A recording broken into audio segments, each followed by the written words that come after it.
Good evening, everyone. Today I will be conducting an interview with my lovely partner here. Today we're just going to talk about how we are now adapting to the new norm that we are now calling it.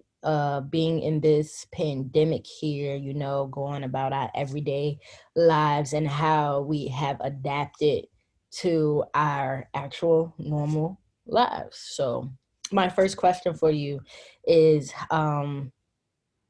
coming about, how COVID affected this world. Now we're still in this pandemic. A year ago, where was your headspace at when we had to be quarantined? Um, at first, I'm not gonna lie, I was excited because I got to work from home. I was like, bet I don't gotta go to and from no more because I worked all the way in Virginia Beach. And I think from that point, it was like, cool, working from home. That was all that I really thought about.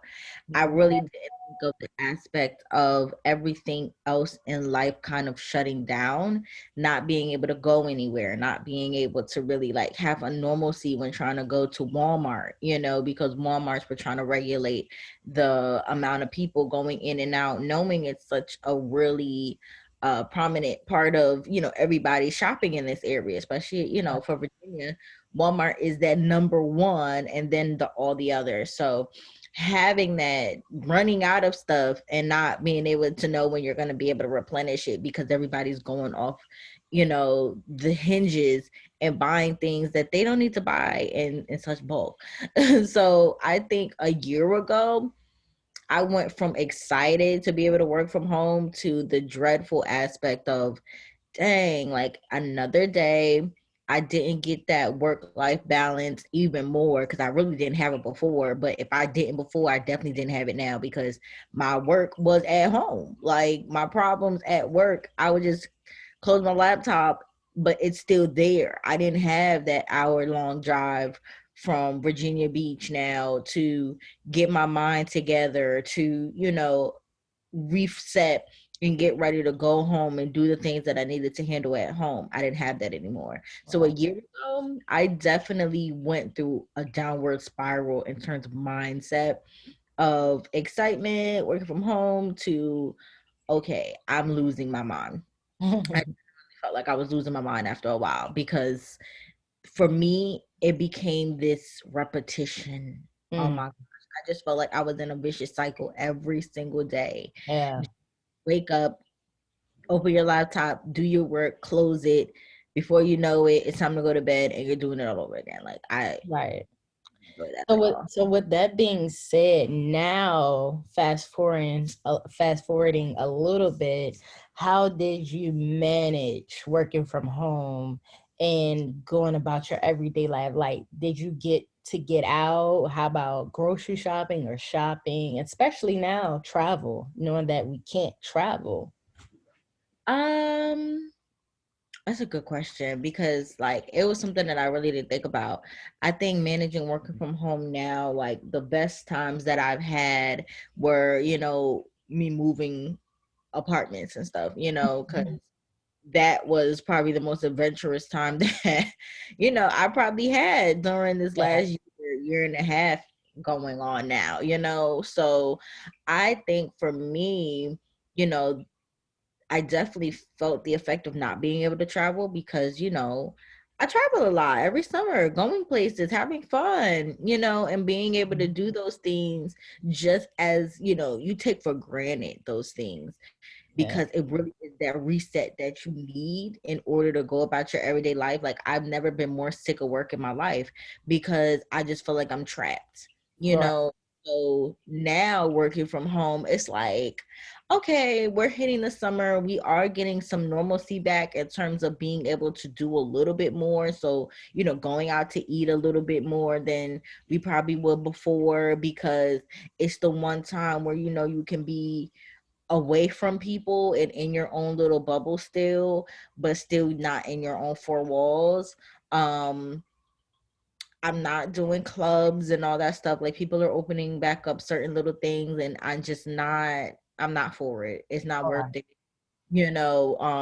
travel though, this summer, planning trips, trying to do something. I think I'm going to take advantage of the fact that, certain amusement parks and stuff have limitations, so you won't have as many people. So Yeah. shorter waits, like taking advantage of that. Like, there's not all bad things came out of COVID, like you Right. can have fun at a quicker pace now Yeah. because you don't have to worry about going to Bush and there's going to be thousands of people, Right. that you're competing with for the same ride. So it's the little things like that now that we are in a little bit of a space where we can do a little bit more and Yeah. just take advantage of those times because we're never going to get them back again. Yeah.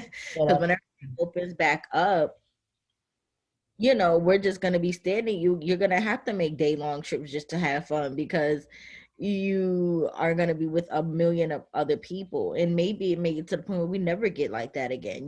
Becoming okay with that as well. Right. Um, that's where my mindset really is now, is being okay with this being what it is. Being okay with the limited amount of people, but being able to still do things as Yeah. long as we have outlets.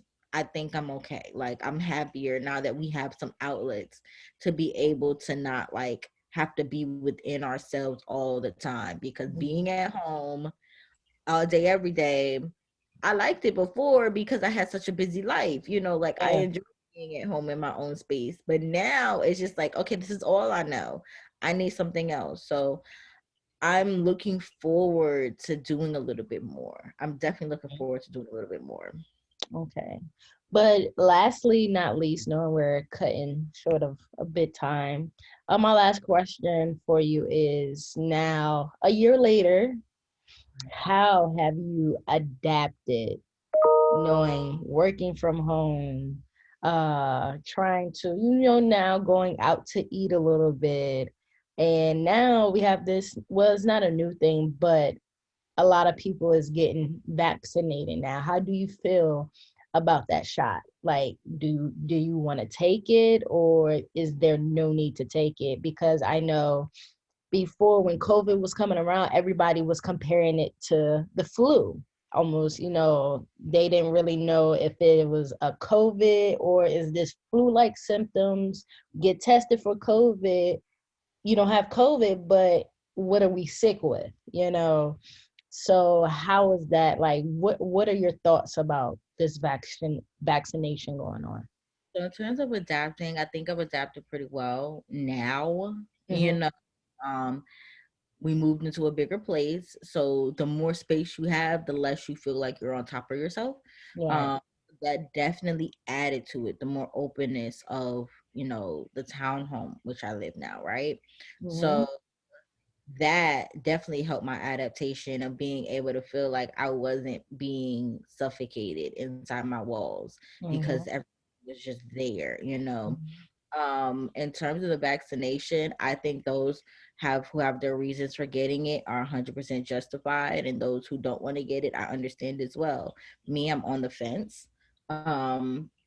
Because I don't know how the vaccine is going to react with my body, like, and it is scary to have to entrust, strangers with your health, in a sense where we're now trying to help, our bodies to fight off the, this disease, this infection, or whatever Yeah. you want to call COVID. Yeah. So I think for me right now, do I have it? No. Do I plan on getting it? I don't know. Like, it's not a question that I really can answer, because each day I'm just learning and I'm taking in, watching people around me get it, how they react to it, and what they're feeling and stuff.